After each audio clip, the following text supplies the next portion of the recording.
Coach, you just give us kind of the opening statement on tonight's game. Your thoughts? Well, first, want to congratulate Wingate. Obviously, unbelievable the amount of injuries, and I mean, just to be ravaged like that. Came this unbelievably shorthanded, and it obviously wasn't a fair fight. We had all of our guys, and they're missing 60% of their starting lineup. So credit them for coming in. I thought they had a great game plan. Two teams combined to set the game of basketball back about 25 years in the first half. But they muddied the track, made it difficult for us, had a unique approach to it, and it took us a little while to adjust. But credit our guys. I thought did a great job of not letting bad offense bleed into our defense. Thought we guarded them for 40 minutes, made things difficult. And like I told them, when I think it was 10-4 or with like 9.5 minutes to go. And I mean, and it's laughable, but it could have been 22-4 if we didn't guard, and it could have been, game could have been out of control. So credit to our guys for having the mental toughness to stick with it through a really difficult shooting night, and then obviously floodgates open as we try to get stops and get out in transition. So Dorian, you had another double game. You were almost 20 rebounds tonight, kind of a force on the boards. What was your approach that got you so many rebounds tonight? I would just say playing hard. My coach stays in my ear, tells me I'm kind of like a dog, and I just make things happen for the team, and I always somehow end up in the right place. So I was just down there playing hard, grabbing rebounds, trying to get my team out in transition, and luckily I came out with 19. Emmanuel, you obviously another 11 points, 9 rebounds, almost a double-double again, but you are got 2 major awards tonight, Player of the Year and Defensive Player of the Year. Talk to me a little bit about that, how what that means to you.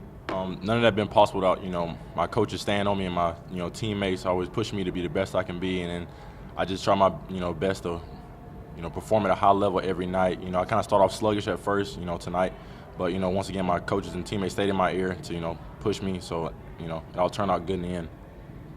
Well, looking forward to tomorrow. Obviously, you guys don't know who you're playing yet, either Carson Newman or Queens. What's your preparation for the rest of the night going into tomorrow? Anyone can answer themselves. Yeah, I guess it will be me by process of elimination. No, I think at this point of the season, we know these guys pretty well. I mean, either team's going to be a third time against them. With Queens, it's like an NBA playoff series that never ends. So it's it's like the 100th time we played in the last 3 years. So Newman, we played a lot as well. The good thing is we played them both the last week of the regular season. So I mean, it's really been something that there's not a whole lot of new preparation like with Wingate. There'll be maybe challenges or nuances that are thrown at you, or things you're not prepared for, things they'll game plan that you got to adjust to inside the game. So we'll certainly have to be ready for that. But either way, I mean, you're playing a great basketball team on Sunday. You're playing an NCAA tournament team. You're playing, both those teams are 2 of the top teams in the country. Been nationally ranked most of the year. Queens been in the top 5 all year long.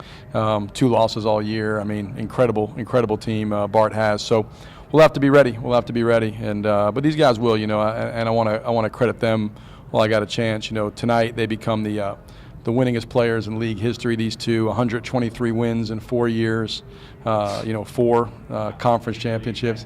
Yeah, 123 and 13 in their 4 years here so far, and winningest players in league history, beating out the guys from last year. And it's apropos because they've just been unbelievable leaders. They've taken ownership of this team. This is their team.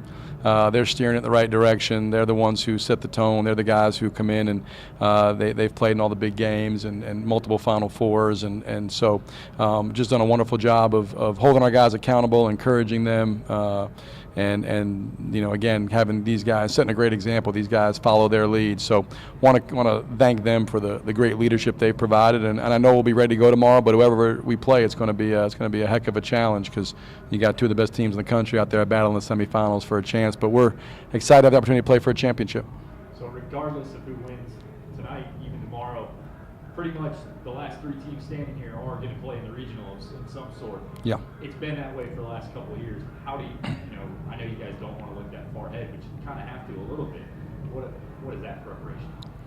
Well, I think, you're at this point of the year, you're trying to peak for the NCAA tournament. You're trying to get yourself ready and play your best at this stage of the season. It's kind of a precursor. It'll be a little bit of a run through, a simulation of what's to come next week.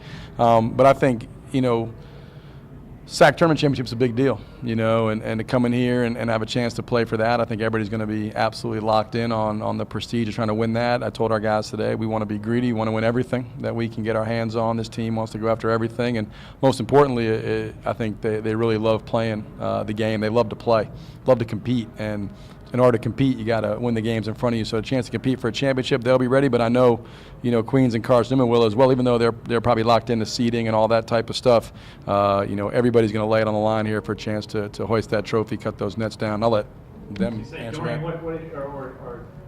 Manuel, what's the take for the players tonight? Honestly, just to stay locked in. Coming from a culture to where you win a lot and you're in a great program, kind of guys lose sight of what's in front of them. So basically take this game that we have tomorrow in all seriousness with 100% focus, and then when regionals come, to make sure that we scout and stay locked in for every team and every battle that we have so far. So that's what we've been doing. We've got to 29-1, so we're just trying to keep it pushing and stay on the right level. Like you said, every team we play, we got to be locked in and show appropriate fear, to our opponents, and even though we played them, a bunch of times, in the years, in the past too, we just got stick to our game plan, and perform at a high level every night. Very good. Anything else like that, guys? Nothing. Thank you very much. Thanks, Good luck Christian. tomorrow. Appreciate it. Thank you.